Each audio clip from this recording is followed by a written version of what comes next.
સુપ્રભાત, good morning.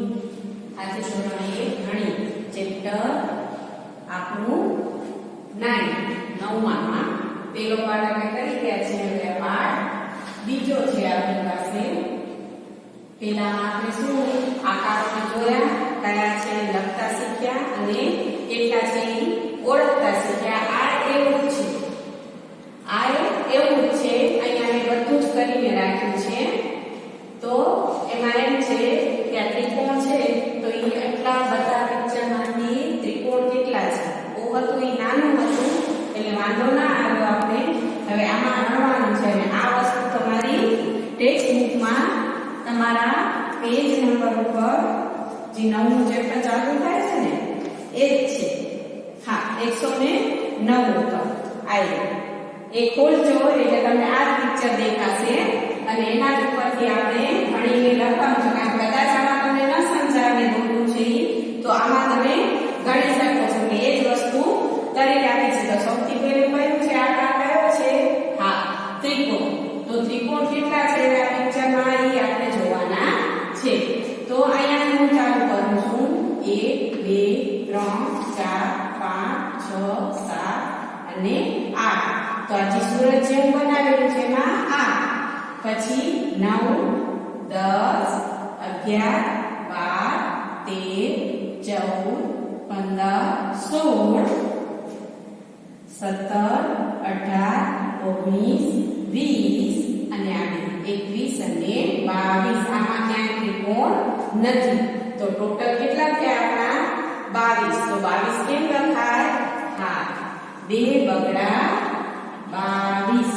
હવે આમાં તમારા અંકની પણ સાથે સાથે ગણતરી થશે. સમજાણું? તો ત્રિકોણ કેટલા થયા આપણા? 22. હવે એના પછી શું આપેલું છે આ? હા, કયો આકાર છે? ચોરસ.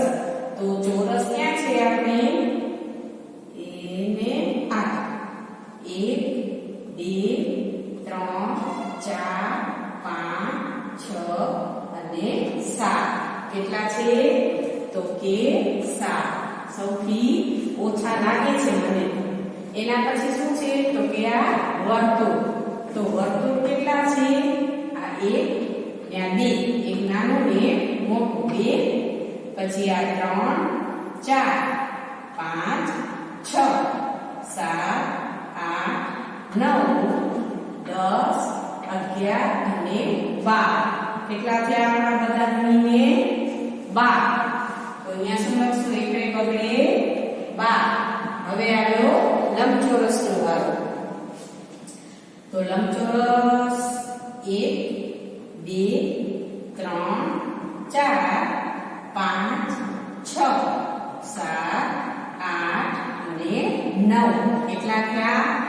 9. પહેલી વાર છે ને એટલે હું તમને આ શીખવાડું છું. કારણ કે તમને એમ થાય કે આ એક જ લંબચોરસ છે તો આ બધા પણ શું છે? લંબચોરસ છે. અને નીચે છે એ પણ શું છે? લંબચોરસ છે.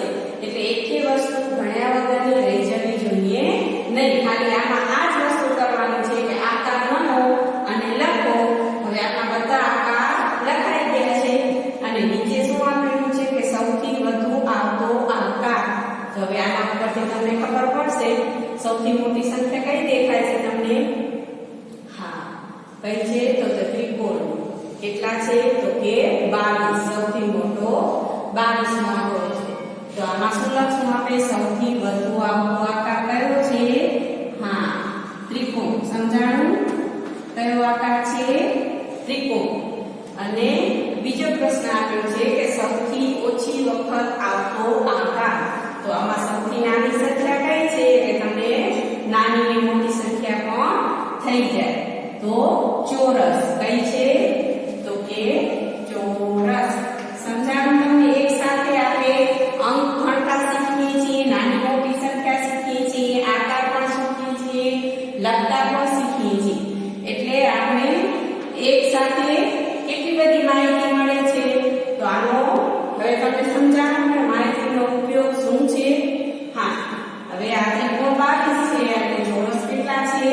તો કે 7. હવે હોમવર્ક